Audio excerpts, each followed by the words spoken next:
Hi అండి, ఈరోజు అయితే అటుకులతో పోహా చేస్తున్నాను. నేను ఏ విధంగా చేయాలో చూడండి.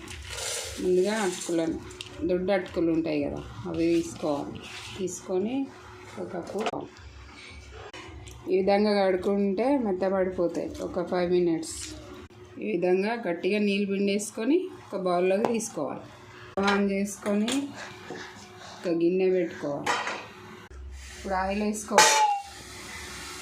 వేసుకోవాలి, కొంచెం జీలకర్ర వేసుకోవాలి, పాలు వేసుకోవాలి, వేసుకోవాలి, కొన్ని పల్లీలు వేసుకోవాలి, కొంచెం మినపప్పు వేసుకోవాలి. వేసుకొని పోపు ఇట్లా ఎర్రగా అవుతున్నప్పుడు కొన్ని పచ్చిమిర్చి వేసుకోవాలి, కొంచెం ఉల్లిపాయలు వేసుకొని కరివేపాకు వేసుకోవాలి, వెల్లుల్లి పేస్ట్, కొంచెం పసుపు వేసుకోవాలి, కొంచెం ఉప్పు వేసుకోవాలండి. అటుకులు వేసి కలుపుకోవాలి. ఇట్లా మంచిగా కలుపుకోవాలి. కొంచెం నిమ్మకాయ పిండుకోవాలి.